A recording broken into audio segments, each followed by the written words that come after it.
welcome to Yoga with Alexandra. I'm Alexandra, aka Flower Yogi.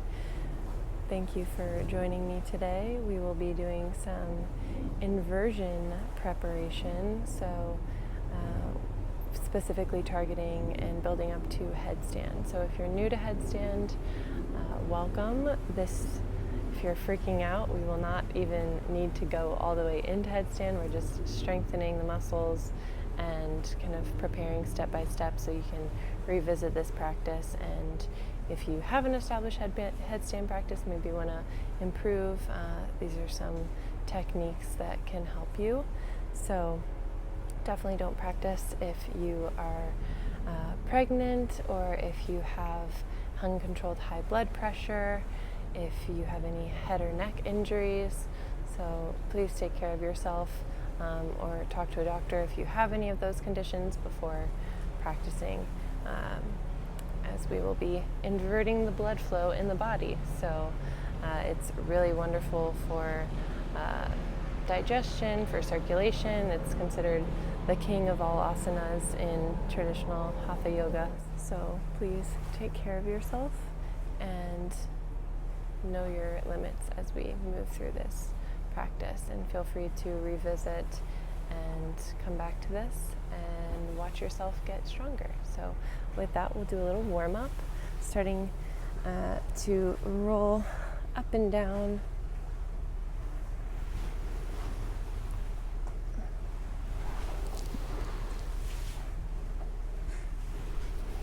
Just massaging the length of the spine, preparing the body.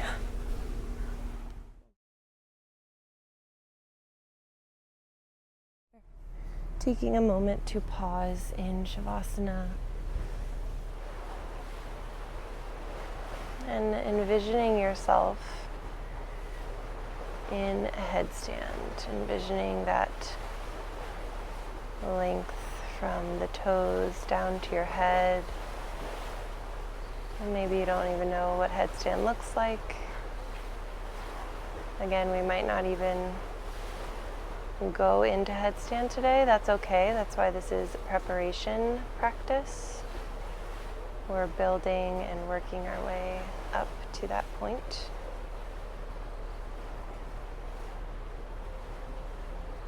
Taking a deep breath in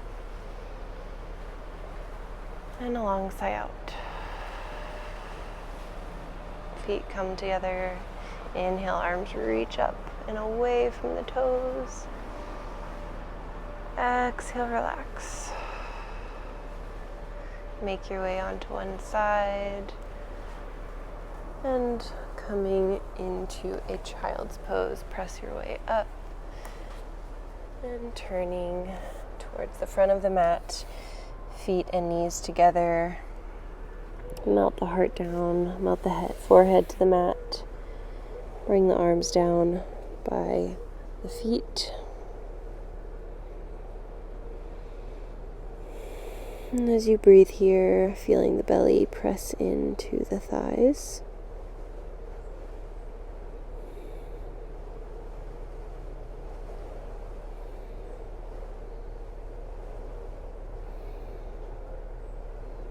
Beautiful. So we'll gently slide the hands forward, press our way up, and we're going to go into the dolphin pose. So bringing our arms forward, so elbows are underneath the shoulders, kind of like we're in a tabletop, but our elbows are down instead of our hands. Then we'll bring our hands to the outsides of our elbows. So we have this nice lock. I'll turn to face you. So you really want the palm in the elbow so it's nice and locked. That's the distance that we want to have. Knees can be underneath the hips, and then from here we'll bring the hands together so elbows stay at that distance that we just measured, and then interlacing the fingers, tuck your bottom pinky under so that way we're not putting so much pressure on that bottom pinky. Thumbs are next to each other.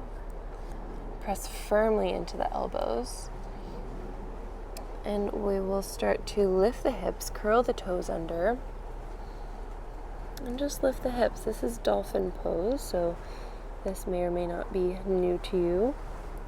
And you can start to bring the top of the head down to the mat in between the elbows. Just pedaling out the feet here. Taking some deep breaths in and out through the nose. Pressing the chest back towards the thighs. Maybe you start to walk the feet a little closer to the elbows. See how close you can go. And when you've reached your limit, walk the toes back. So you're almost in a low plank, but our hips are staying lifted. We still have this slight V here. And then continue to walk the toes forward and back, just strengthening the arms. And do 3 more rounds if you can, walking the toes close to the elbows. Maybe the forehead is down, maybe it stays lifted. Up to you, up to your energy level today.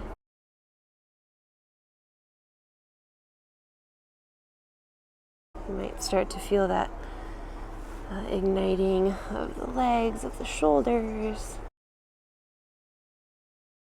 And then we'll walk the feet back, lower the knees down, and melting the heart for a rest in child's pose. Hands come back towards the feet.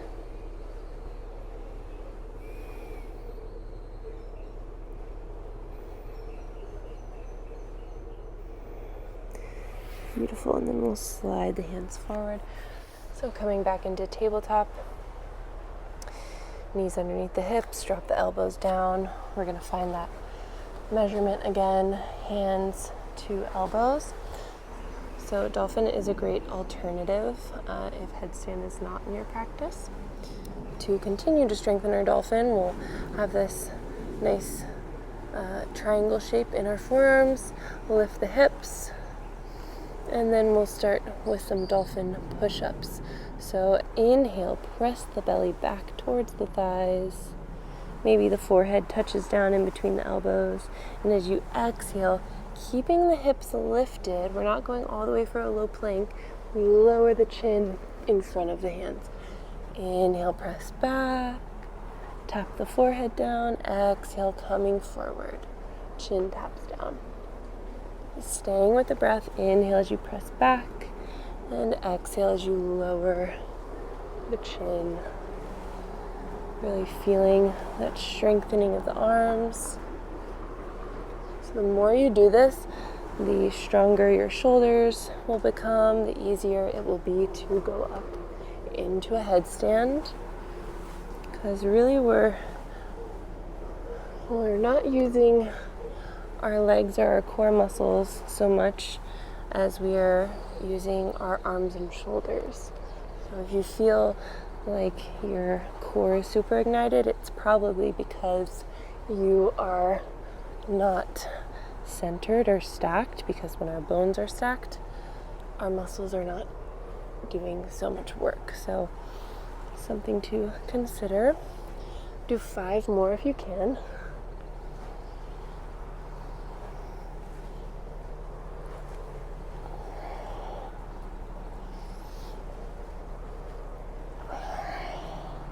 Stay with your breath.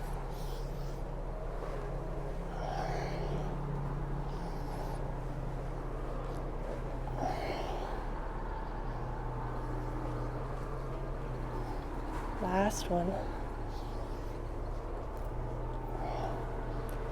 And lowering the knees. Send the hips back to your heels. Fingers to the toes. Child's pose.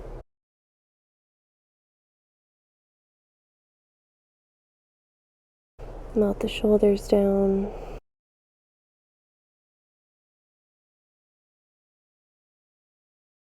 Surrendering your weight to the earth, to gravity.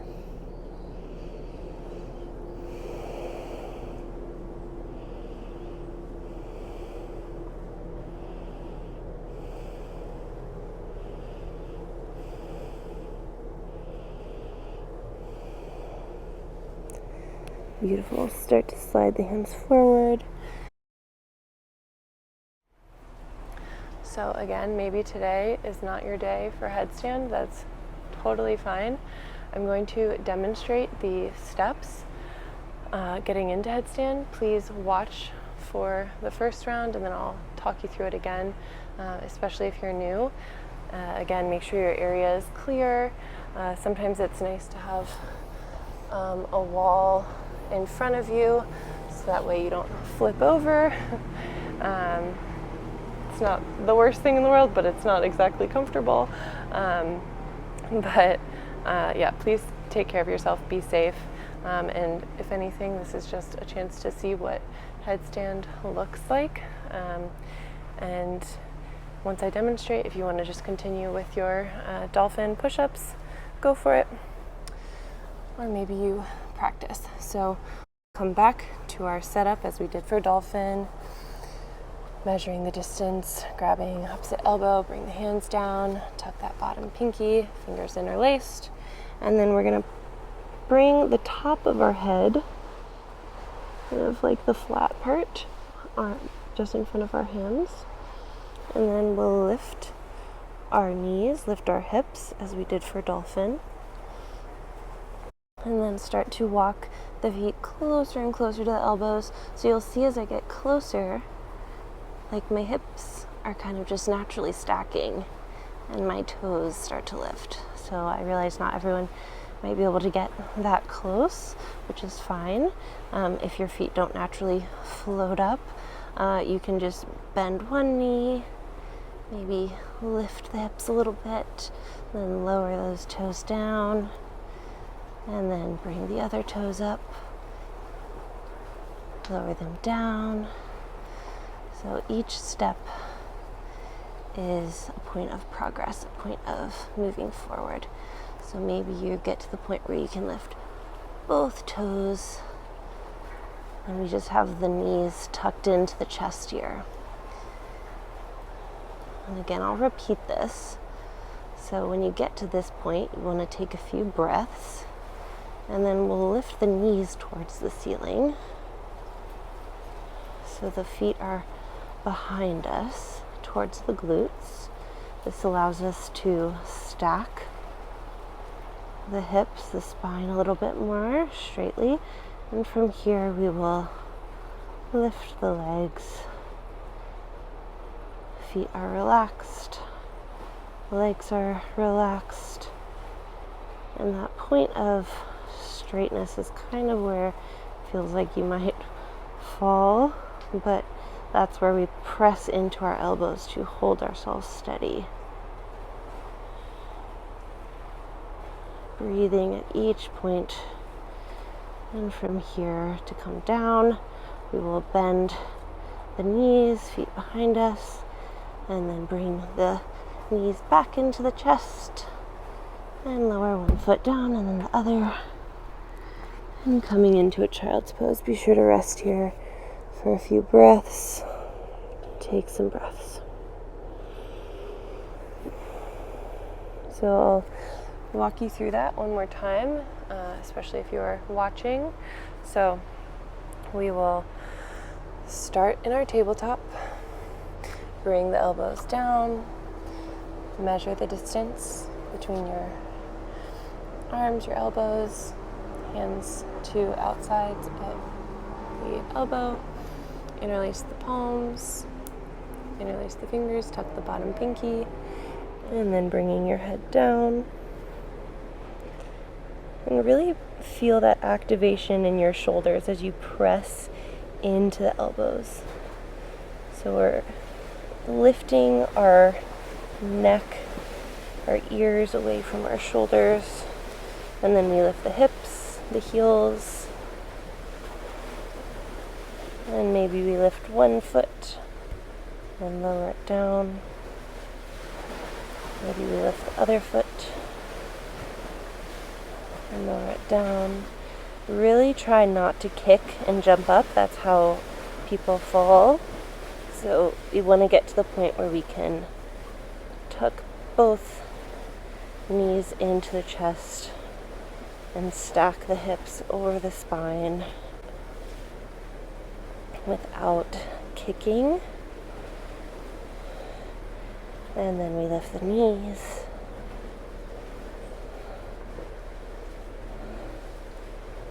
And the feet.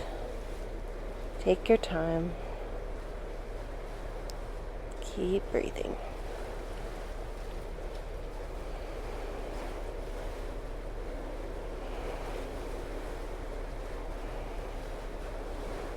Subtly observe the alignment in your body from this point of view.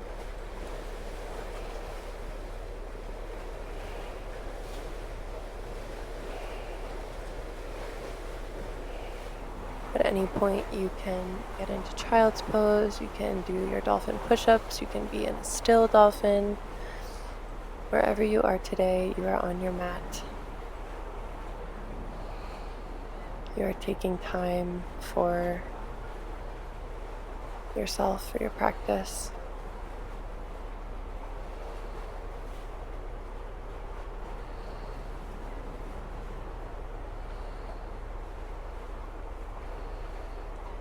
And when you're ready, you can lower your weight down, going through the steps, bending at the knees, tucking the knees into the chest, and lowering one foot at a time, and coming back into child's pose.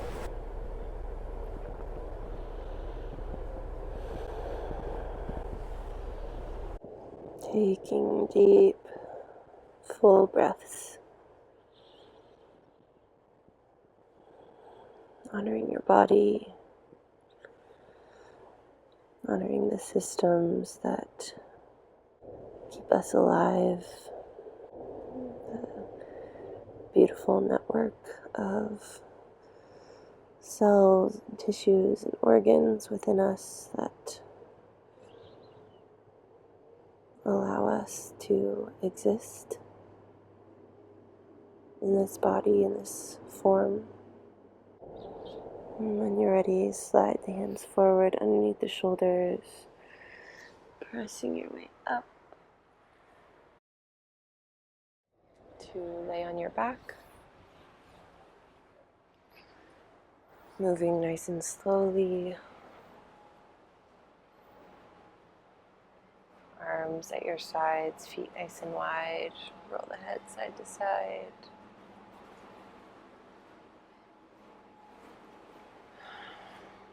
Releasing any tension in the neck, the shoulders.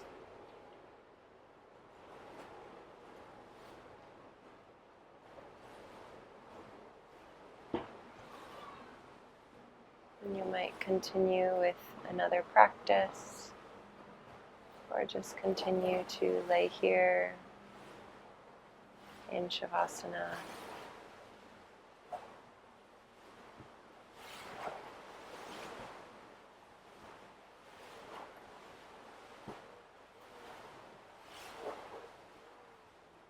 Wherever you are, embrace your breath and embracing the present moment. We'll take one hand to our belly, one hand to our heart.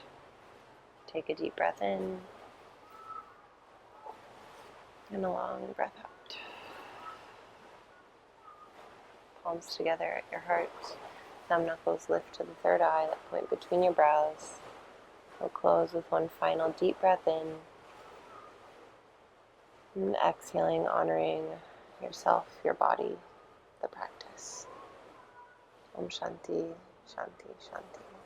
Thank you.